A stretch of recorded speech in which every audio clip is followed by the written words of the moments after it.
Joyeux Noël!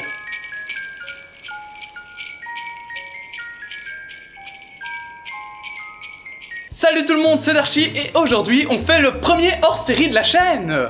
Et on commence fort avec le sujet fondateur de celle-ci, pourquoi lire une BD?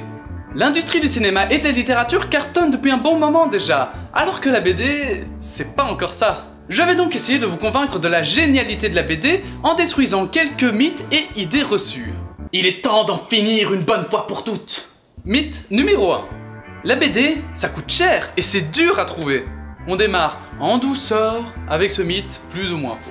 Les prix varient beaucoup dans la BD et il est vrai que si l'on cherche un peu d'originalité, on arrive vite à la quinzaine d'euros.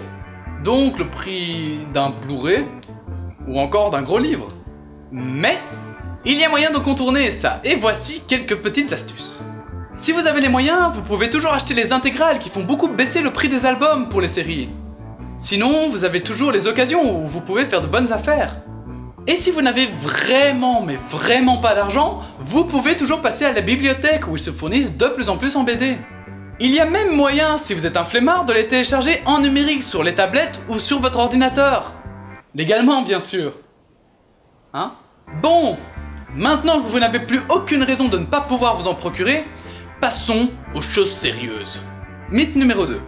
La BD, c'est pour les enfants. Ou les geeks. Quand j'entends ça, j'ai les oreilles qui saignent. Comment peut-on penser ça d'un art qui est si proche du cinéma? Du cinéma, mais pas que. Du dessin, de la littérature, de la peinture. C'est typiquement l'art qui rassemble tous les autres. Et c'est pour ça qu'il y en a pour tous les goûts. La raison qui fait que ce mythe est bien ancré s'explique par ses origines. De base, la BD, tout comme les dessins animés, était pour les enfants. Du coup, il n'a pas fallu grand-chose pour faire l'amalgame entre dessin égale enfant. Et les amalgames, c'est pas très Charlie. Maintenant, on est au 21e siècle les gars, et on a de tout dans la BD. Des trucs pour enfants, des trucs pour adultes, des trucs pour geeks, des trucs pour intello, des trucs pour romantiques, des trucs pour aventuriers. Toutes sortes d'histoires qui seront racontées chacune à leur façon. Par le texte, par les dessins, ou encore les deux en même temps. Oui, comme au cinéma. Sauf qu'il y a une dimension artistique complètement différente, qui permet de n'avoir aucune limite sans payer une seule noisette, et qui permet aussi de pouvoir voyager de case en case à notre aise. Il n'est pas rare de revenir en arrière pour mieux comprendre ou observer, ce qui ne se fait absolument pas dans un film. Sauf si vous voulez vous recasser l'ambiance, alors là, vous pouvez le faire. Et ce mythe est souvent accompagné par celui-ci. Mythe numéro 3. Dans la BD, il n'y a que Tintin, Spirou et les Schtroumpfs. Sérieux les gars? C'est comme si on disait que la littérature se résumait à Victor Hugo. Ou que le cinéma se résumait à Star Wars. Si vous le pensez, je suis désolé de vous apprendre que vous êtes un inculte. Ce sont juste les premières BD à succès.